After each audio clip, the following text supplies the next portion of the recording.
So my name is Jason Silverman. I'm Bhaskar Blaji. We're from Philadelphia, Pennsylvania. We're here to tell you why a flight to an asteroid is a good idea. Specifically, we found one asteroid, 2000 SG344, that has a very close approach to Earth in the year 2028. And we wrote a computer program to find exactly what you'd have to do to get to that asteroid and get back to Earth. An asteroid would be a good place to go for many reasons. They have formations called calcium aluminum-rich inclusions, which were formed at the same time the solar system was. So looking at those and examining them would tell us how old the asteroid is, and maybe stuff about how the solar system formed and how Earth formed. Also, the asteroids have always been known to be a source of metals, which you could use for exploration, but now we're starting to see that some of them might have water also. So going to an asteroid would let you test some technologies to extend ourselves even deeper into space. And the most obvious benefit would be to prepare for Mars. You could test your spacecraft. The spacecraft that we designed for this mission could also go to Mars. You could test how humans would perform so far away from the Earth. And an asteroid is also a very exciting destination to get the public revitalized in the space program and fund us more for when we want to go to Mars. We needed to find an asteroid to go to before we could have any more specific conclusions. We wanted the asteroid to have a small inclination of its orbit so we could calculate the missions in only 2 dimensions. We assumed that the technology would be ready for this mission in the late 2010s or the 2020s. We wanted the asteroid to have a period similar to Earth's so that it wouldn't be traveling at very different speeds or angles, and that would minimize fuel. And then also making its orbit mostly circular like Earth's would make it stay near Earth for longer, so we could have more time to explore it.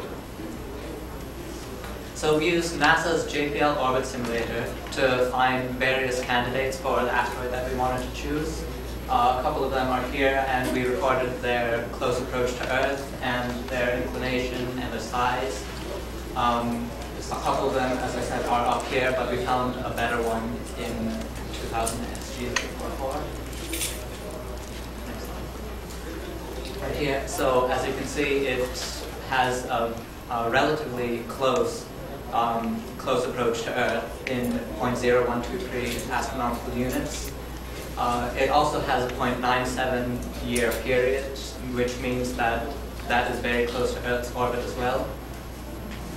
And so also its eccentricity is quite similar to Earth's, which, as Jason said before, allows for the mission to be the easiest. Astronomers thought that this could be the upper stage from the Saturn V from the Moon mission, but they found that it reflects too much light to be one of those, even if the white paint hadn't dulled after years of space. Next slide. So first, when we had to find the path of our asteroid, we needed to simulate the orbits of both Earth and our asteroid. And so for that, we obtained the orbital characteristics for both bodies from JPL again, and set the sun at the origin of our system and use these rotated ellipse equations in parametric space to have a system for our path that we were going to use the computer program for. We also adjusted the centers of the ellipses, so the sun was at the focus of an ellipse, not at the center. Next slide. And also, since this whole mission is based on time, we had to set a time in real life as t equals 0. And basically, it was just an arbitrary time, the time when our asteroid had a perihelion, which is the time when it's when it's closest to the sun. And that was January 18th, 2028. Usually when you have a parametric ellipse, it gets once around the ellipse when t equals 2 pi, but we want it to be when t was the number of seconds in a year. So we needed to make a coefficient to simulate that slower motion. And also, since the asteroid has a larger eccentricity than Earth's, its speed changes more than Earth's, although still not as much as other asteroids. So we added a factor in the equation that shows it speeding up when it's closer to the sun, and then slowing down as it moves away from the sun. And those are the final equations that we used for the model. So once all the coefficients are in there, that shows us the positions of Earth or the asteroid at any time. Next slide. So the basics of our computer program just use the simple kinematics equations shown right there for position based on the acceleration and the velocity of the particle, with the particle being our spacecraft. Of course, it treats x and y coordinates separately, which is why we have it in parametric space. And basically what it does is it finds the accelerations imposed upon the craft by both the Earth and the Sun, and finds the velocity change for that and applies that based on a small time step for the t shown in the equation, and deduces the new locations for each time step. Next slide. So first we have, since the gravity acceleration is a vector, we need both the magnitude and the direction. The magnitude is found from Newton's law of gravitation. The acceleration equals gm over the distance squared.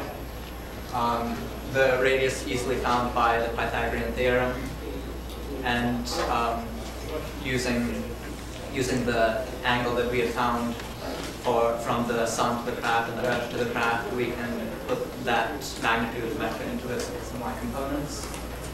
And so, as you can see, it's basically, our program is basically just iterations of Euler's method, which uses the change in time based on the rate of change and multiplies the two together to obtain the total change.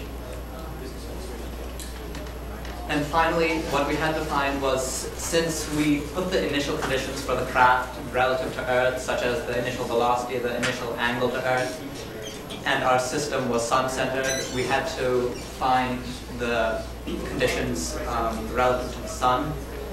So that was also very simple to do. Just add the coordinates of Earth to relative to the sun to the coordinates of the craft relative to Earth, and similarly for speed. And since the craft would be traveling perpendicular to its angle from Earth in its orbit, as you can see in this diagram, we had to add pi over 2 for that perpendicularity to the angle that it had from Earth. And you can see the lower orbit speed of 7,700 meters per second initially. Now, when you're using Euler's method, you need to know the interval between each different step. So we decided that we'd have a variable step size. The advantage of this is that it gives us a very accurate approximation when we're close to Earth, which is when the angle of gravity is changing a lot. But it makes the program efficient by having a large step size when you're very far away from the Earth and the angle doesn't change very often.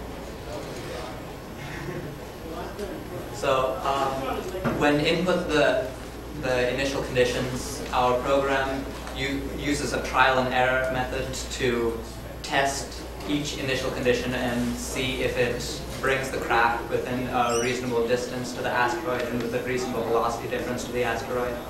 So using the initial conditions that we supply to the program, it uses a step for the initial conditions that we also supply to the program.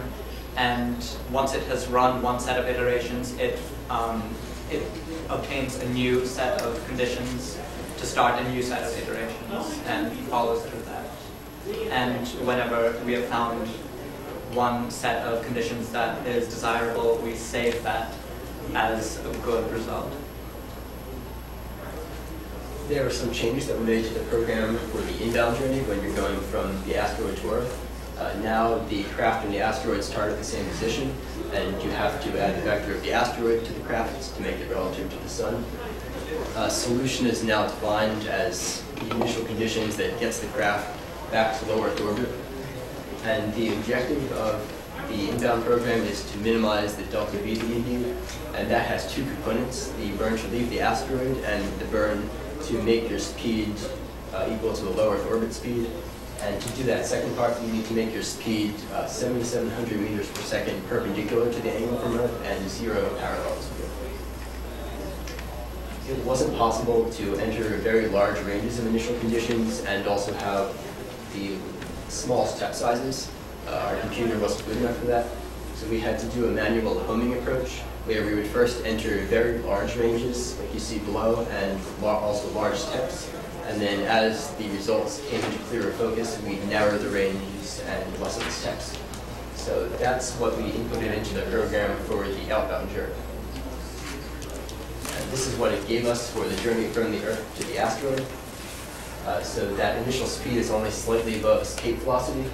It gets very close to the asteroid, about 500 meters. The trip lasts 16 days, and there's also a very small velocity difference with the asteroid once you've arrived there. For the inbound journey, we started the interval 4 days after it arrived at the asteroid, since we wanted to have at least 4 days of time to explore it. And we had our speed start at 0 just to have very literal range, and we knew 3,000 would be way more than we wanted, so that just covers every possible speed. It actually gave us many different good possibilities to get back to Earth, which was encouraging since it makes a bigger window to return. We didn't actually choose the lowest delta V as the hypothetical one, because that one had less time at the asteroid. The lowest delta V was actually close to the opening of the window. So we chose one that was about 300 meters per second more, but would let us stay at the asteroid for a longer time, and would actually make us get back to Earth sooner than if we had left earlier. Next slide. So the basic timeline for our mission is this. Our craft departs low Earth orbit on May 23rd, 2028. It takes about 16 days to arrive at the asteroid. We will stay there for about 5.5 days for collection of samples and other experiments.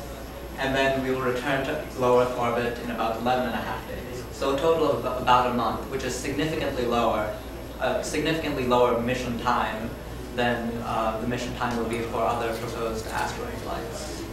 And the delta V we calculated to be nearly 9,000 meters per second, as Jason will show you how we use that in the mass and the cost calculations. And this is an animation of the journey of the craft. It's sped up 100,000 times. Those things in the background are just coordinate axes to show you how everything's moving. And this would be a top-down view looking at Earth's northern hemisphere. You can see that the bodies are in the third quadrant.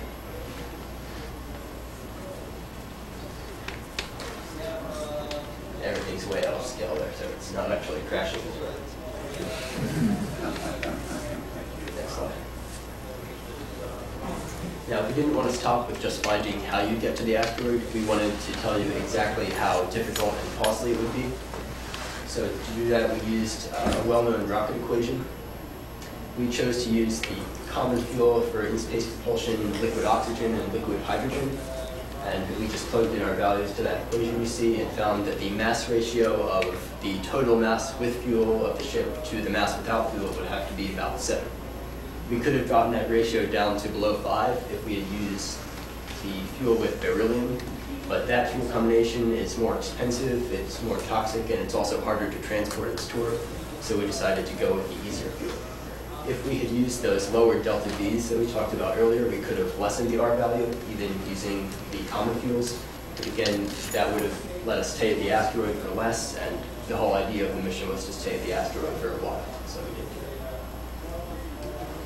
it. Now, to tell you how costly this will be, we must make predictions about the vehicle. That's extremely hard. We don't even know what the exploration vehicle will look like next fiscal year, let alone 18 years from now.